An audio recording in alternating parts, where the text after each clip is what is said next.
जय महादेव दर्शकों, आज हम लोग गंभीर चर्चा करेंगे और चर्चा का विषय है मंगल और गुरु की युति। आप सबको पता है कि मंगल 12 जुलाई 2024 को अपनी स्वराशि अर्थात मेष राशि का त्याग करके वृषभ राशि में प्रवेश करेगा, जहां पर बृहस्पति पहले से ही गोचर कर रहा है।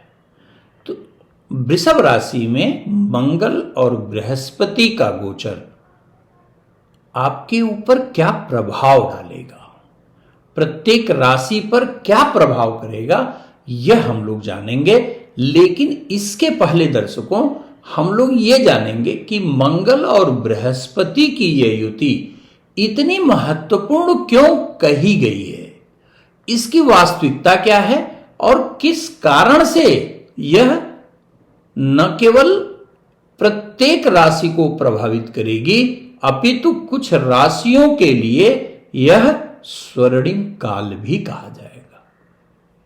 तो इस क्रम में हम लोग सबसे पहले इस युति के महत्व के विषय में बात करेंगे, जिस क्रम में हम लोग इस पर प्रकाश डालेंगे।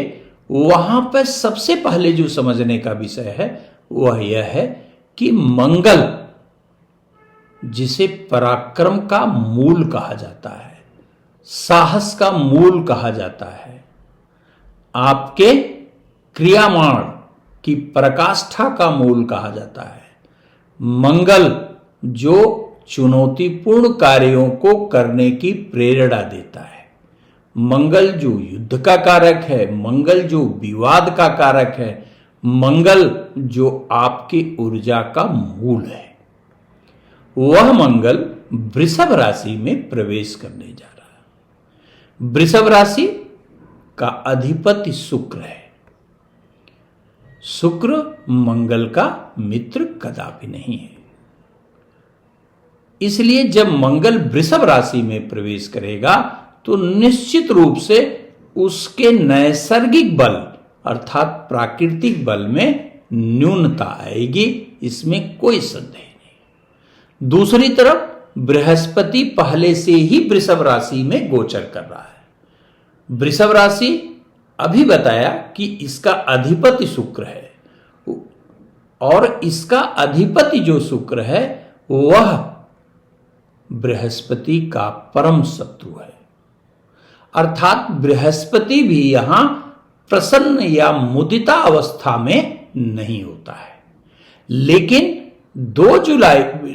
12 जुलाई 2024 को जैसे ही मंगल वृषभ राशि में प्रवेश करेगा तो मंगल और गुरु की युति क्या कह रही है। मंगल की कारकता को हमने आपको बताया। बृहस्पति जो बुद्धि का कारक है, आपके ज्ञान का कारक है, धर्म का कारक है, चरित्र का कारक है, संस्कार का कारक है, भाग्य का कारक है, वह बृहस्पति जब मंगल के साथ युतिगत संबंध बनाएगा तो पराक्रम और भाग्याधिपति अर्थात पराक्रमेश या पराक्रम का मूल जो कारक ग्रह मंगल है और भाग्य का जो मूल कारक बृहस्पति है अर्थात पराक्रम के अधिपति और भाग्य के अधिपति का अनूठा संयोग 12 जुलाई से गोचर में बनने जा रहा है। निश्चित रूप से यहां यह भी समझ लेने की बात है कि हर राशि के लोगों को यह योग अच्छा ही फल देगा, ऐसा बिल्कुल नहीं। यह किसके लिए ज्यादा उपयोगी है वह भी तथ्य आपको समझना होगा। जिस जातक का जन्म मेष लग्न में हुआ है, राशि आपकी कोई भी हो, मैं अभी लग्न की बात कर रहा हूं कि मंगल और बृहस्पति किनके लिए लाभदायी है और यह युति किसके लिए सर्वाधिक लाभकारी है, उस पर हम लोग बात कर रहे हैं। यदि आपका जन्म मेष लग्न में है तो निश्चित रूप से मंगल आपका जहां लग्नाधिपति है वहीं पर बृहस्पति नामक ग्रह आपका भाग्याधिपति है, आपके लिए परम योगकारी कहा जाएगा। यदि आपका जन्म कर्क लग्न का है तो मंगल परम राजयोगकारी है और बृहस्पति भी भाग्याधिपति होने के कारण परम योगकारी है। ठीक इसी प्रकार सिंह लग्न में भी मंगल परम योगकारी है और बृहस्पति भी लाभकारी है। इसके पश्चात वृश्चिक लग्न में भी मंगल और बृहस्पति योगकारी है। धनु लग्न में भी राजयोगकारी है। मीन लग्न में भी राजयोगकारी है। अर्थात यदि आपका जन्म मेष लग्न, कर्क लग्न, सिंह लग्न, वृश्चिक लग्न, धनु लग्न या मीन लग्न में हुआ है और जन्मकालिक मंगल और बृहस्पति की युति यदि अच्छे भाव में है और शुभ ग्रहों से देखा जाता है या बलवान अवस्था में है, तो निश्चित रूप से आपके लिए यह समय स्वर्णिम काल सिद्ध हो सकता है। ये ध्यान रखिएगा। वहीं दूसरी तरफ यदि आपका जन्म वृषभ लग्न का है, मिथुन लग्न का है, कन्या लग्न का है, तुला लग्न का है, मकर लग्न का है, कुंभ लग्न का है और यदि जन्मकालिक मंगल और बृहस्पति की स्थिति खराब है तो आपको सावधान रहना होगा। लेकिन यदि जन्मकालिक मंगल और बृहस्पति की स्थिति शुभ है, शुभ अवस्था में है, तो चिंता की कोई बात नहीं, निश्चित लाभकारी परिणाम आपको प्राप्त होगा। तो दर्शकों, यदि आपको अभी तक वीडियो पसंद आया है तो निश्चित रूप से चैनल को सब्सक्राइब करिए, बेल आइकन दबाइए और शेयर जरूर करिए, जिससे लोगों तक मौलिक ज्योतिष पहुंच सके। अब हम सीधे आते हैं राशिफल पर। मेष लग्न जैसा मैंने बताया योगकारी है, तो आपका यदि जन्म के समय मेष राशि है तो यह योग निश्चित रूप से आपके लिए परम कल्याणकारी कहा जाएगा। मुख्य रूप से यह रोजी रोजगार की दिशा में सफलता देगा, मान सम्मान बढ़ाएगा और आकस्मिक धन लाभ की स्थिति भी बनाएगा। नए प्रकार के कार्यों का प्रारंभ भी यह कराएगा। यदि आपका जन्म वृषभ राशि का है तो आपको मिश्रित परिणाम प्राप्त होगा, अर्थात कुछ खट्टा कुछ मीठा परिणाम निश्चित मिलेगा। एक तरफ जहां यह स्वास्थ्य में थोड़ी नकारात्मकता पैदा करेगा, वहीं पर यह व्यवसाय के लिए उत्तम परिणाम प्रदान कराने वाला सिद्ध होगा। यदि विदेश से संबंधित जो है यदि कोई भी कार्य आप करते हैं तो आपके लिए उल्लेखनीय सफलता देने वाला यह योग कहा जाएगा। इसी के साथ साथ यदि वैवाहिक मार्ग में आपके बाधा आ रही हो, यानी लंबे समय से आपका विवाह खोजा जा रहा हो लेकिन सुनिश्चित नहीं हो पा रहा है, तो यह योग आपके लिए बेहतर है। विवाह में आ रही बाधा को यह समाप्त करने वाला योग कहा जाएगा। यदि आपकी मिथुन राशि है तो राशि से द्वादश भाव में मंगल और गुरु की युति निश्चित रूप से अच्छी नहीं कही जाएगी। इस समय आपको अनावश्यक व्यय की स्थिति का सामना करना पड़ेगा। घरेलू चीजों में और व्यवहारिकता में समाज में भी अनावश्यक खर्चे आपके आ सकते हैं, जिससे आपकी इकोनॉमिकल पोजीशन थोड़ी सी खराब हो सकती है। इसी के साथ साथ पारिवारिक संबंधों में भी नकारात्मकता के कारण थोड़ी तनाव की स्थिति का सामना भी करना पड़ सकता है। लंबी यात्रा निश्चित रूप से यह योग आपको कराएगा, लेकिन यात्रा में सावधानी रखेंगे, अन्यथा शारीरिक और आर्थिक हानि की स्थिति भी बन सकती है। कर्क राशि के लिए यह उत्तम फलदायी गोचर कहा जाएगा। एक तरफ आपको जहां शारीरिक, मानसिक, आर्थिक रूप से यह सबलता प्रदान करेगा, वहीं आपके किए हुए कार्यों को समाज में प्रतिष्ठित करेगा। आपका मान सम्मान भी बढ़ाएगा और एकादश का अर्थात एकादश का मीनिंग क्या है? Fulfilment of desire. यहां पर सुंदर योग बनने के कारण आपकी स्थिति जो होगी वह जो भी कार्य आप करेंगे उसमें आप अपेक्षा से बेहतर परिणाम प्राप्त करेंगे। और ध्यान रखिएगा कि यह योग 26 अगस्त तक है, इसलिए कोई भी कार्य यदि आपका पेंडिंग है, लंबे समय से आप चाहने के बाद भी नहीं कर पा रहे हैं, तो निश्चित रूप से इस समय करने का अवश्य प्रयास करिएगा। यदि आपकी जन्मकालिक सिंह राशि है तो भी यह योग आपके लिए बेहद भाग्यवर्धक सिद्ध होने जा रहा है। मुख्य रूप से आपके कार्य क्षेत्र में यह वृद्धि करेगा। यदि आप बेरोजगार हैं तो निश्चित रूप से यह रोजगार की स्थिति में आपको ले आएगा। प्रतियोगी विद्यार्थी हैं तो सफलता की पूरी संभावना यह उत्पन्न करने वाला कहा जाएगा। लंबे समय से यदि नौकरी में प्रमोशन बाधित हुआ है तो सभी बाधाओं का यह अंत करेगा, अर्थात सभी प्रकार से यह आपको कल्याणकारी परिणाम प्रदान कराने वाला कहा जाएगा।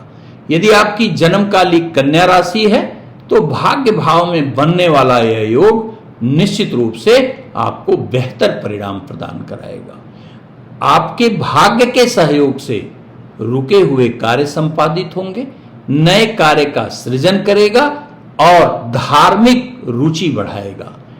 इस उक्त समय में अर्थात 12 जुलाई से 26 अगस्त के बीच आप मंगलकारी कार्य कर सकते हैं। देवालय का दर्शन भी संभव है, अर्थात आपके लिए यह समय बेहद अनुकूल कहा जाएगा। यदि आपकी जन्मकालिक तुला राशि है तो आपके लिए यह समय खराब का हो सकता है। मुख्य रूप से शारीरिक रूप से नकारात्मकता उत्पन्न हो सकती है। सहजता पूर्वक जो कार्य चल रहे हैं उसमें अनावश्यक बाधा के कारण आप हतोत्साहित हो सकते हैं। शत्रुओं में वृद्धि हो सकती है और पारिवारिक मामलों में भी उलझ जाने के कारण आपके आवश्यक कार्य भी लंबित हो सकते हैं। ये ध्यान रखिएगा। तो क्या करना है आपको? आप नियम से भगवान भास्कर को जल दीजिए और नमः शिवाय एक माला जरूर करिए। प्रत्येक बृहस्पतिवार को भगवान नारायण के मंदिर जाकर पीले पुष्प की माला उन्हें निश्चित रूप से अर्पित करिए। यदि आपकी जन्मकालिक वृश्चिक राशि है तो यह आपके लिए अत्यंत कल्याणकारी कहा जाएगा और मुख्य रूप से आर्थिक क्षेत्र में यह सफलता प्रदान कराने वाला कहा जाएगा। यदि रिलेशनशिप में है तो आप दोनों की बॉन्डिंग बढ़ाएगा, सुदूर यात्रा कराएगा जिसमें विदेश यात्रा भी संभव है। आपके पूर्व के किए हुए कार्य से अचानक आर्थिक लाभ की स्थिति भी यह उत्पन्न करेगा।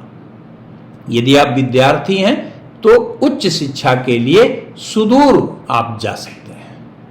यदि जन्मकालिक धनु राशि है तो यह समय उल्लेखनीय रूप से आपके लिए विशेष रूप से लाभदायी सिद्ध होने जा रहा है। दो विशेष क्षेत्रों में, एक किसी भी कारण से यदि आपका कोई कार्य रुका हुआ है तो वह निश्चित रूप से सफल होने जा रहा है। लंबे समय से यदि कोई विवाद चल रहा है तो उसका भी अंत होगा। शत्रुओं के द्वारा या किसी के भी द्वारा यदि आपके कार्य में रुकावट आ रही थी, गवर्नमेंटल फेवर नहीं मिल रहा था, व्यक्ति विशेष का जो है असहयोग आपको असफल बना रहा था, तो भूल जाइए। बिगड़े हुए रिश्ते भी आपके बनने शुरू हो जाएंगे। सभी प्रकार की नकारात्मकता का अंत कहा जाएगा। और यदि आपकी जन्मकालिक मकर राशि है तो यहां थोड़ा सा आपको ध्यान देना होगा, वह भी अपने मन स्थिति पर। देखिए, शारीरिक रूप से कोई हानि नहीं देगा, आर्थिक रूप से कोई हानि नहीं देगा, लेकिन इमोशनली ये थोड़ा आपको दिक्कत दे सकता है। जैसे यदि आप रिलेशनशिप में हैं तो अपने पार्टनर से संबंध खराब हो सकता है। यदि आपकी संतान है तो संतान से वाद विवाद के कारण मतभेद की स्थिति उत्पन्न हो सकती है। जीवन साथी के स्वास्थ्य की पीड़ा से भी मानसिक असंतोष की स्थिति उत्पन्न हो सकती है, यह ध्यान दीजिएगा। लेकिन आर्थिक क्षेत्र में किया गया सभी प्रयास यह सार्थक बनाएगा। यदि आपकी जन्मकाली कुंभ राशि है तो आपको धन के क्षेत्र में, भूमि के क्षेत्र में, वाहन के क्षेत्र में विशेष सफलता प्रदान कराएगा। और यदि आप प्रतियोगी विद्यार्थी हैं तो यह समय आपके लिए बहुत ही अनुकूल कहा जाएगा, इसमें कोई संशय नहीं है। गंभीरता से आप तैयारी करिए, सफलता निश्चित मिलने वाली है।